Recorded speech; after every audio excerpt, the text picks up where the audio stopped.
Hello everyone, my name is Christian. Welcome back to my hobby blog. I'm very excited today because I've now finished book 5 of the novels of the Malazan Empire, written by Ian Esslemont, and this is going to be probably no spoilers at first because this does take place during the end of Malazan Book of the Fallen, during the final few hundred pages of the Crippled God, which I'm gonna have to talk about some of the spoilery stuff in this section later. So, in regards to the series of Malazan and also novels of the Malazan Empire, because there's a lot of things going on within this series as well. But sort of my non-spoiler thoughts, I'm going to go positives first because I do want to set like a good foundation about like the goods of the series and of this book specifically, but like overall I'm pretty negative about this book, so I will go into that later once I'm done talking about the good. But one of my biggest I guess likes of this book specifically is that Ian Esslemont seems like he's a much better writer now, because although the pacing is not my favorite and I don't really have much investment in the characters outside of a few, I really enjoyed the writing of this book. I think he has really upgraded since Stonewielder and Orb Scepter Throne.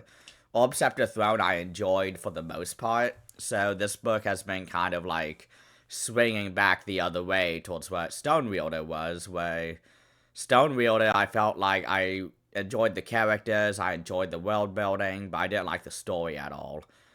And I ended up actually liking the ending a lot. During the time of my review, I wasn't really sure about how I felt, but thinking back, I really feel like it's much better than I was giving it credit for. But in regard to Blood and Bone, this book is all about the continent of, I think it's Quantali, is what we're doing in this book, because every book has sort of been like another continent or whatever. But in this story, we follow a lot of new characters again. I mean, I feel like every Malazan book, they have like maybe a few familiar characters, and then the rest are like totally new people. And you have to really like become invested in them immediately in order to enjoy the book. And I will say that my favorite characters of this book was Sang and Hanu, the brother and sister combo. And also, I really enjoyed reading about the thaumaturge culture. All the POVs in that, I really enjoyed reading.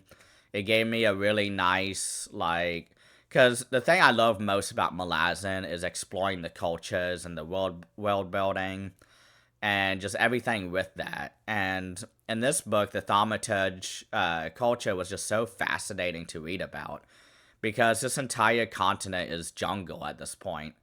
And like the entire book feels like Malazan with a heavy emphasis on like Apocalypse Now and I'm trying to think, and Predator. But instead of just one predator in the jungle, it's all these many different kinds of predators, both humanoid and beast, and everything in between, of course, because Malazan is really spectacular in the way that it just has so many different fascinating fantasy creatures that Stephen Erickson and Ian Esselbach gives so much sort of like depth and really fun sort of angles I was not expecting. And this book continues that. I really enjoyed that aspect, but the one thing that I really was, I guess, to go on to the weaknesses of the book that I thought could have been done a lot better is that we have too many character groups sort of wandering the jungle and trying to get to a goal. And it got really sort of bogged down, pun intended, with the way that all of the characters were sort of having to deal with the natural environment. He writes it very well, I will give him that. I really enjoyed the descriptions, I enjoyed reading about all the different animals and all the different environmental risks going on as well, not just from predators and bad guys and stuff like that, but also just how the landscape kills people and makes it really fucking hard to move anything, because this book takes place many, many years after a really big cataclysmic event that we hear about throughout Malazan Book of the Fallen, that was done by a character named Calloy, who is a really fascinating character. I love reading about him. He's a really great villain. And, like, reading about, like, being on the ground, like, boots on the ground, exploring this continent, I enjoyed it somewhat, but my issue is that it was just way too many character groups. And so there were times where I was sitting there like, oh my gosh, like, there's like two groups that I really cared about. Everyone else, I was just like, oh my gosh, this is like really bad. And like, I just don't care about anything going on right now.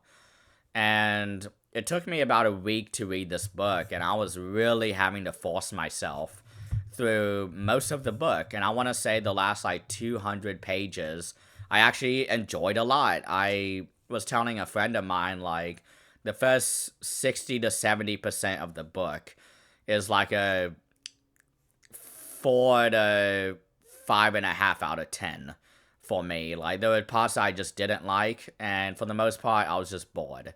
But then once we get to the part where everyone's stories are converging and there's a lot of like payoffs going on, resolutions, I really enjoyed the book more. And it made me care a lot more because there was actually events going on instead of just walking and being sort of really just miserable with the characters, because everything bad, and like, it's sort of like how there's always, like, I think I read a statistic somewhere where there's a couple dozen species discovered like every year in like the Amazon forest. And it seemed like in this story, like, this is the Amazon forest of Malazan, and everything can kill you. So it's sort of like a mix of the Amazon forest and like Australia, because there are some really terrifying creatures in this book. And as much as I enjoy reading about that in small doses, having an entire book be trudging through the jungle like it was like Apocalypse Now or Platoon or something like that, like, I just was not interested in that. But I will say, and I think this is where I will go into spoilers.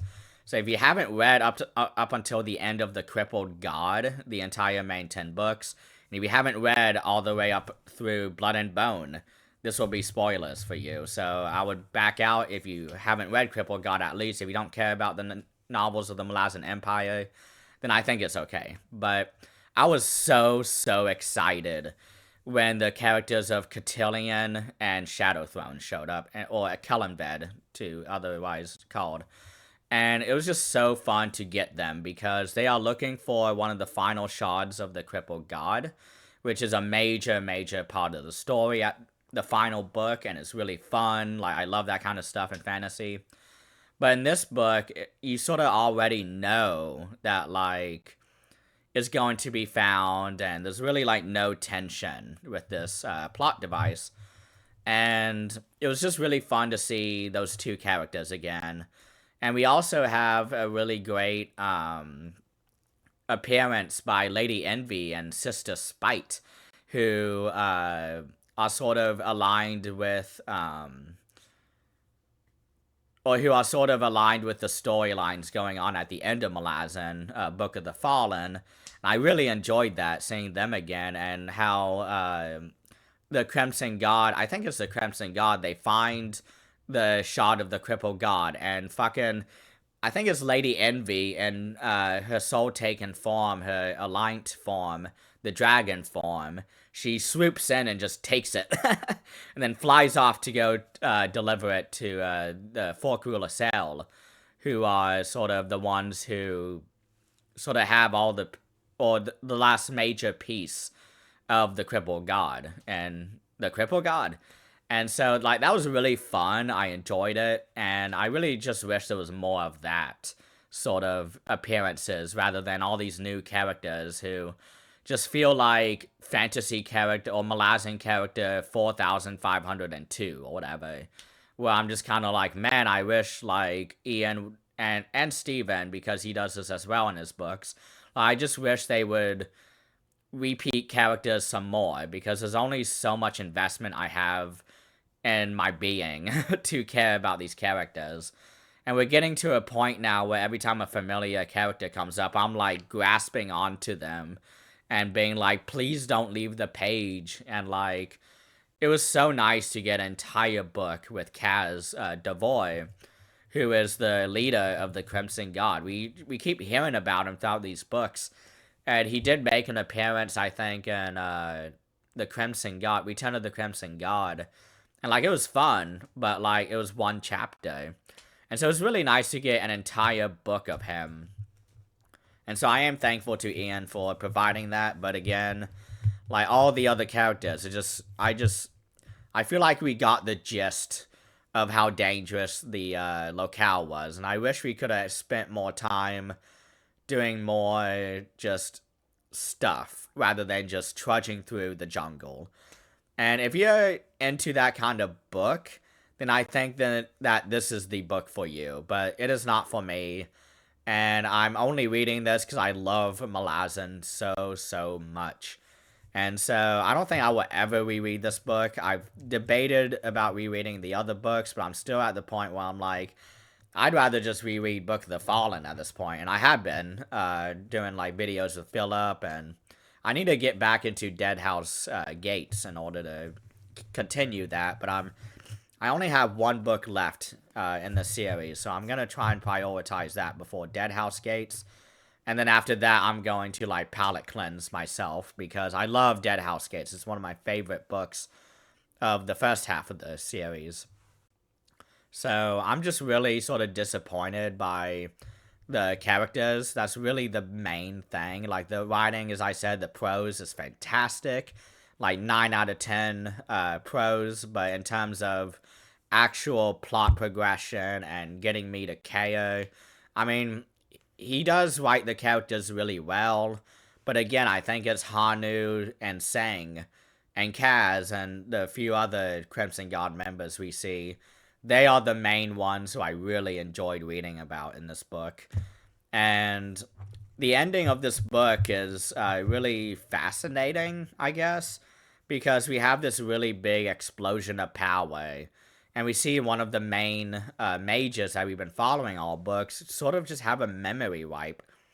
And there's this entire, like, 50 pages at the end of the book that the characters are, like, trying to decide what to do next, because they lost a shot of the crippled god. It just got stolen. It got yeeted from them.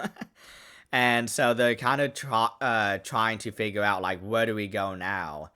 And they figure out that, like, they really need to go to the continent of Asel, which is, like, one of the final continents that we haven't read about or seen, like, boots on the ground in Malazan with. So I'm very, very excited to read that book. Like, I still really love this world. And Ian was a co-creator of this world with Steven Erikson, so of course there's still a lot of really great world building, and that really goes across all of the books, no matter how much I dislike the characters or story or whatever. Like, there's always fantastic world building, so I'm very happy for that. But I'm just so excited to visit Asel, and I don't know what to expect from it, but I just really hope that it, like, delivers really well for me. Because this is going to be the final book of Novels of the Malazan Empire. It's 6 books. It's complete. And after that, after I read, I think, Dead House Gates, and I don't know if I'll be able to fit in Memories of Ice or Memory of Ice before January. But if I do, like, that'd be great. But I'm not counting on it. But I do plan on starting Path to Ascendancy next, after a few mainline, or not really mainline, but the skeleton of the 10 books. Like, I really want to continue that, my reread of it. I love those books. It's just been so wonderful, and yeah, I'm just really excited, because now that I'm done with this book, like, I feel like it can only go up from here. So, because I do love everything with the Four Cooler Cell, I think they're just such a fascinating fantasy race.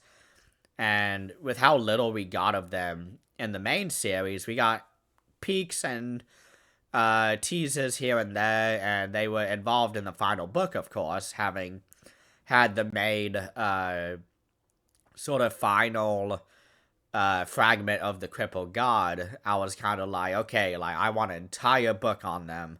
I want to know everything there is to know about them. So I think that's about it for today. Thank you all so much for watching. And I guess my rating for this, I didn't finish that thought. My rating for this book would probably be a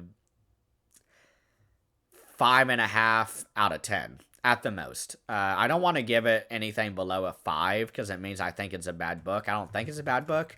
It just wasn't for me. So without further ado, thank you all so much for watching, and please comment below what you think of this book. I would love to hear your thoughts, and I hope everyone has a great rest of the day.